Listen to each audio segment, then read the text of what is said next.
mag-celebrate ng Pasko sa sinehan. Pero ayun nga, panibagong blessing and yun po yung nilook forward to din. Bagong experience. Christmas wish. Christmas wish siguro. Ako, pinagdalasal ko lang po lagi is good health. Lalo na po sa schedule ngayon. And sana masustain po talaga kung ano po yung meron lang. Comment mo lang. Kung ano ka, kung isa kang abogado, sino sa mga involved ngayon sa flood control ang gusto mong makulong? At sino ang gusto mong mailigtas?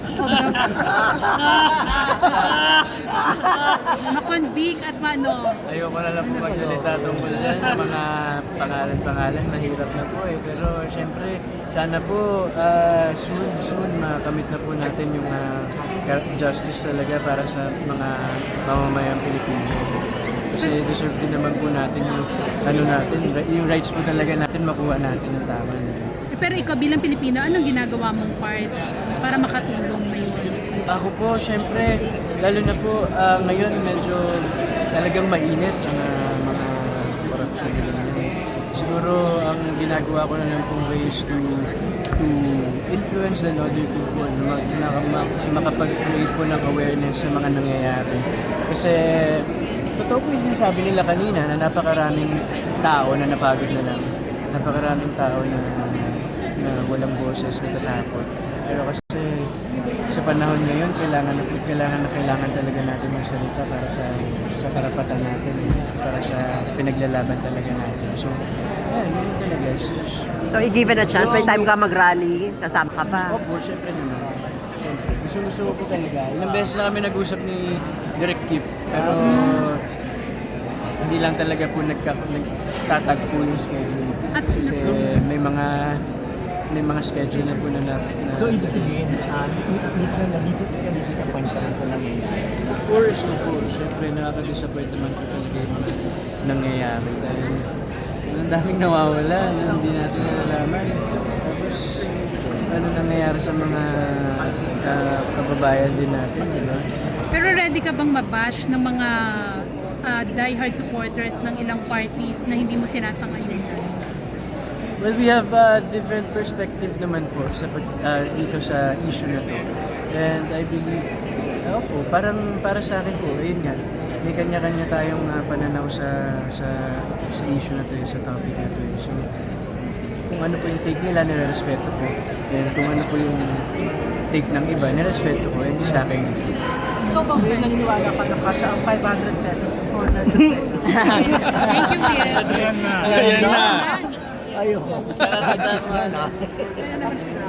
May picture naman kayo. Ewan ko. Wala na lang din po ako masabi. But, Naniniwala ka doon? hindi rin po ako naniniwala. Pero, iniisip ko siya sa pagtitipid na paraan, pero hindi talaga yun.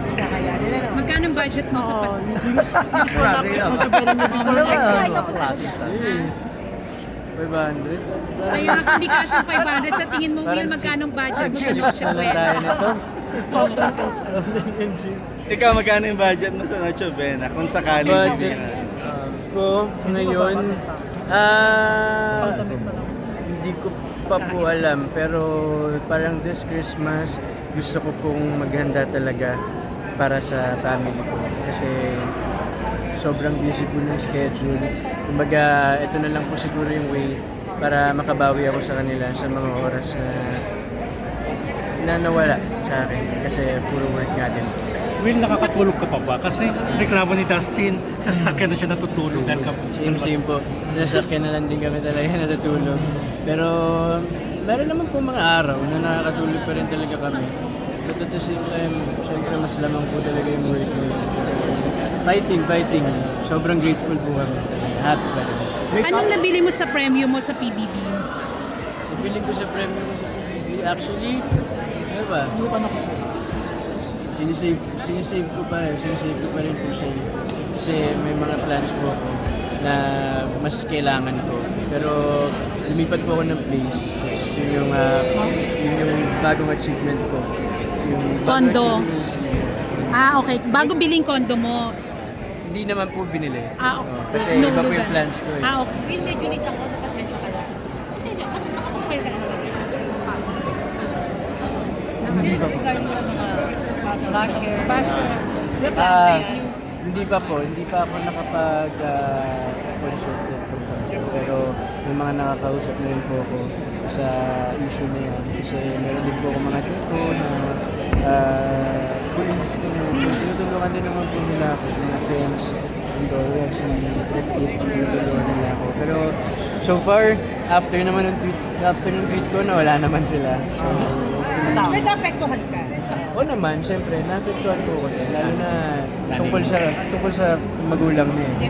Hindi na po hindi na po makatwira na idamay nila yung family. Kasi wala naman po sila sa industry. Wala naman silang ginagawa nila sa passion. And ako personally, wala naman din po ako. Working, doing what I love. Pero, well, wala naman din po talaga tayong magagawa. Kasi meron masasabi rin po yung ibang mga tao. Pero hindi ka ba naniniwala na once you became an artist, magiging sa kanila, magiging part na talaga ng buhay mo. And good and bad of this is a good Yeah, totoo naman po yan. Siyempre sa industriya po natin, nandyan na po yan ever since. So ako, tanggap ko naman po yan. But at the same time, kagaya nga po na sinasabi ko rin kanina, parang deserve din naman po namin na magkaroon ng boses para ipaglaban kung ano po yung pinaniniwalaan din po namin. Yung pinaglalaban namin mga tao. You're being paired with Biak. Talaga ako with Biak. Tapos kay Dustin. Ikaw ba mas okay sa'yo pag na-fly?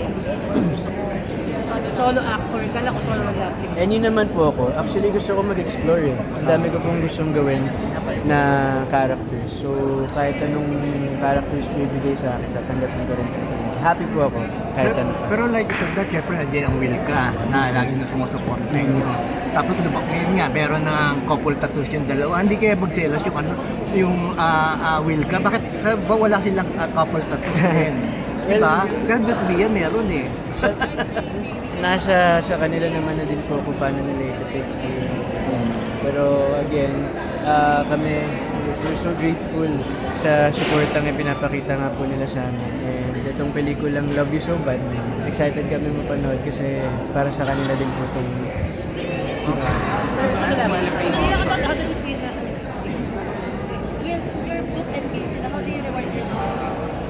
reward myself, siguro, ano ba, mga hilig ko, sapatos, yun lang po muna sa ngayon. Kasi hindi pa po kami pwede mag out of the country, wala pa po eh, mga out of town, hindi pa po talaga nagka-casual schedule. Pero siguro pag nagkaroon po ng time, dun ko po i-grab yung opportunity na yun para makapag-travel at makahinga. Okay. Last question po, Ano na sorry. feeling part of Marboy working with Carlo and Nakakatuwa, super, kasi bago po ako pumasok ng TVZ, nag-audition nga ako para sa character ni Arvin Asuncion. Kaya nung nandun ako sa loob, kinakabahan ako kasi ang tagal ko na nga sa loob, hindi ko alam kung magagawa ko pa rin yung itong Barbies. Pero ayun, naabutan ko naman siya. Working with them, sobrang dali nagkakatrabaho. Lalong-lalo na ng mga oras na kailangan ko talaga ng mag-ground ako kasi yun yung time na overwhelming pa po yung mga nangyayari na grabe. Sobrang nakakabigla after 100 plus days, biglang ganun na yung kakaharapin mo. Nakapanibago, pero hindi ko siya nagkulang i-guide ako sa tamang path. Kuya, kamusta lang yung pagbabalik mo sa bahay ni Kuya? Nakakatuwa, nakakamiss. Nakakamiss yung bahay ni Kuya, nakakamiss makausap si Kuya. And at the same time, sobrang welcoming ng mga bagong housemates na yun. Napakabait nila. And yeah, nag-enjoy kami super. Reaction, mas maingay daw yung batch nyo. Mas maingay. Negative yung kayo. Hindi naman negative, mas maingay lang yung batch nyo. Ewan ko po eh. Actually, hindi po ako masyado nakakaano ngayon eh. Nakaka-nerd masyado ng TV. So, hindi ko po alam na meron pala mga ganyan pagko-compare. Pero, yeah, kung ano man po yung kinalabasan ng season namin, syempre, nakakataba ng puso, masaya po kami. And sana supportahan po nila itong season ngayon. Thank you.